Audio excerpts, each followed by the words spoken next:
Kenapa sih kaget mulu? Gimana Andela gimana? Jadi kemarin gue sudah menolorkan sebuah video di mana ada ex member ya, dan dia adalah Andela Yuwono. Oke ya, mantap ya. Ngonten JKT kayak begini bisa rame juga ternyata. Mantap. Dan itu terima kasih kepada Bang John Fair. Kalau tanpa dia yang jelas gue nggak akan bisa mengundang Andela sampai masuk ke channel gue sih. Thank you Bang John.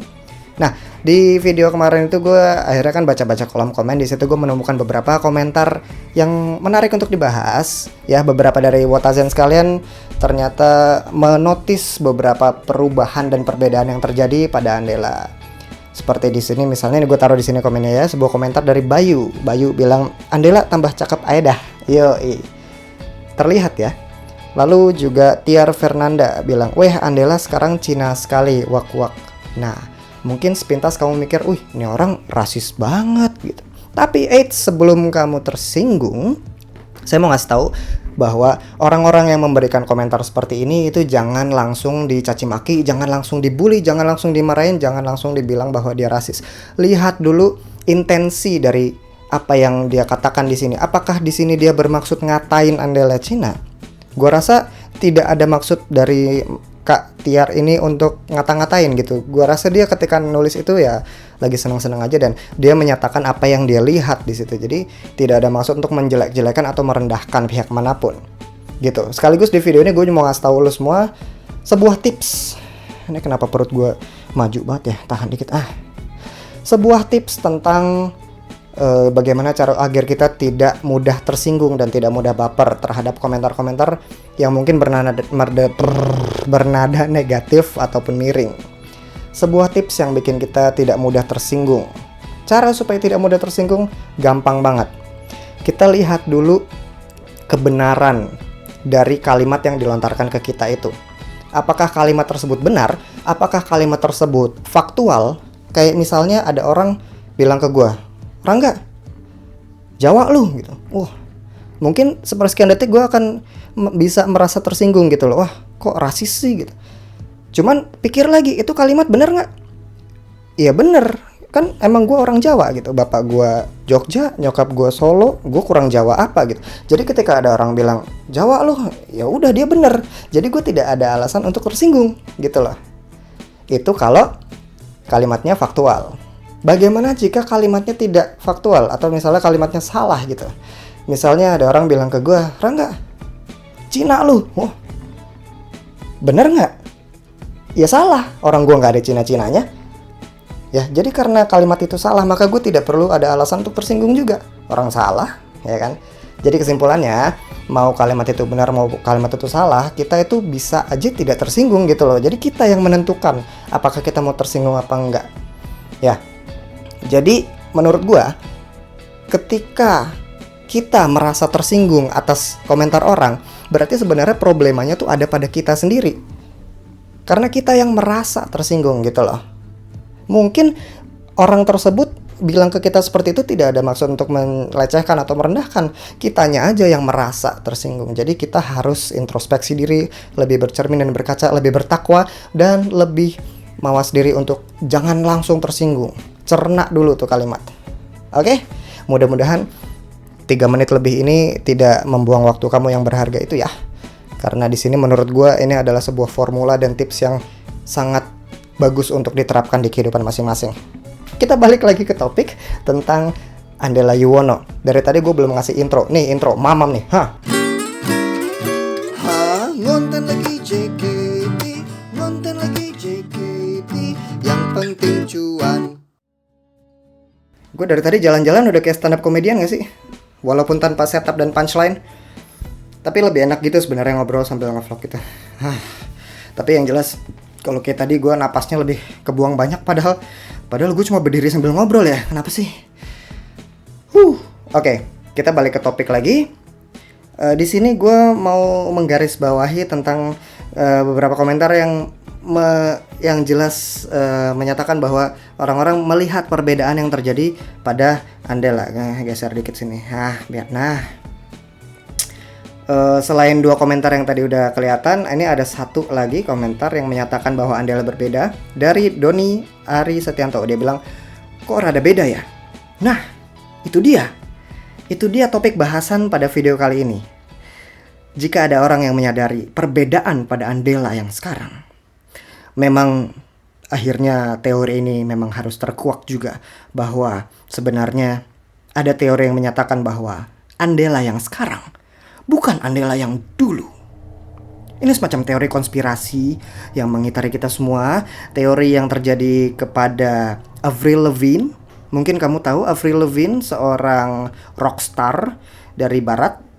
Dia itu ada teori konspirasi yang menyatakan bahwa Avril Lavigne yang sekarang ini bukanlah Avril Lavigne yang dulu kita kenal. Ini adalah doppelgangernya, ini adalah kembarannya yang menyerupai dia, mengambil identitasnya seperti itu. Mungkin kalau di ranah lokal kita punya teori konspirasi tentang Ahmad Dhani. Nah, mungkin kamu pernah baca-baca atau mungkin mau googling singkat, bisa tuh.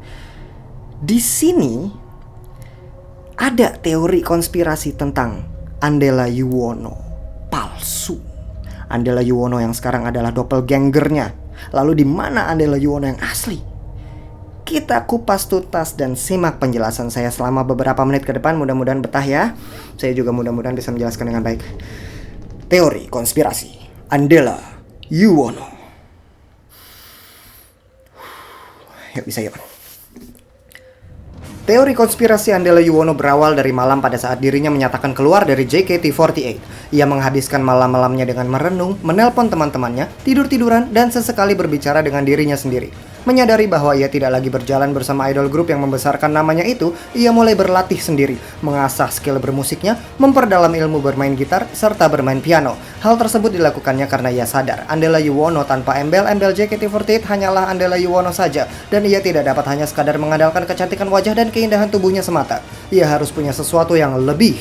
Maka hari demi hari, malam demi malam, dijalaninya dengan penuh semangat, berlatih dan berusaha keras. Karena katanya usaha keras itu tak akan mengkhianati. Impian ada di tengah peluh, that's right.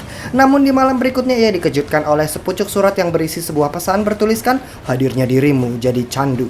Di tengah kebingungannya, Andela menelpon temannya, menceritakan tentang isi surat itu dan bertanya apa yang harus ia lakukan. Temannya itu pun berkata bahwa surat itu bisa jadi dikirimkan oleh seorang om-om mesum yang berniat mencelakai hidup Andela, dan untuk itu Andela harus belajar ilmu bela diri agar bisa melindungi dirinya sendiri.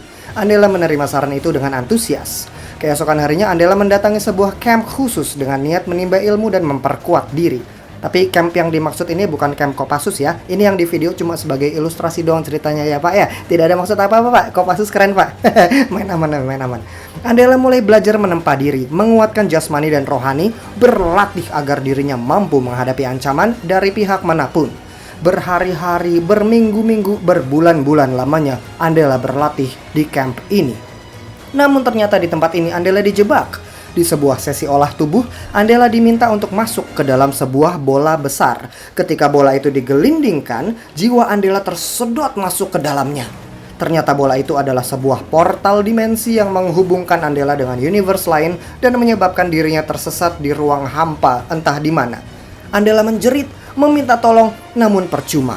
Sekeras apapun ia berteriak, tidak ada yang mampu mendengarnya. Berhari-hari lamanya tidak terdengar kabar dari Andela. Sampai suatu hari, dunia digemparkan oleh sosok Andela yang baru. Andela yang palsu. Andela yang memiliki aura yang tidak seperti biasanya. Andela telah berubah. Bentuk perubahan ini bisa dilihat pada rambutnya yang berbeda warna dan tatapannya yang lebih sensual. Sejak saat itu, sosok Andela menuai kontroversi. Ia mulai terlihat aktif di berbagai platform sosial media, berinteraksi secara langsung dengan para fansnya, dan memberikan waro force yang luar biasa dampaknya bagi perekonomian negara. Hal yang paling mencengangkan adalah saat Andela palsu ini mulai berani mendandani salah seorang pria dengan make up tebal. Entah apa yang ada di pikiran Andela saat itu, tapi sang pria tampak senang-senang aja sih. Ya siapa yang gak senang di make upin nama Andela ya kan? Namun tidak banyak yang menyadari perubahan pada sosok Andela, bahkan termasuk teman-temannya sendiri. Di sebuah sesi reuni member JKT48 angkatan senior, terlihat bahwa Andela bisa berbaur dengan mudahnya dan tidak terlihat adanya perbedaan yang mencolok. Ia bahkan mengubah kembali warna rambutnya ke warna semula agar tidak menimbulkan kericuhan. Aktifnya sang Andela palsu di ranah dance membuat orang-orang bertanya-tanya, untuk apa Andela resign dari JKT48 kalau ujung-ujungnya ia menari lagi? Namun beberapa fans mulai mencurigai dugaan bahwa Andela yang mereka lihat saat ini bukanlah sosok Andela yang sebenarnya. Lihatlah betapa berbedanya Andela yang sekarang dengan Andela yang dulu. Nama aku Andela Yono, biasa dipanggil Andela.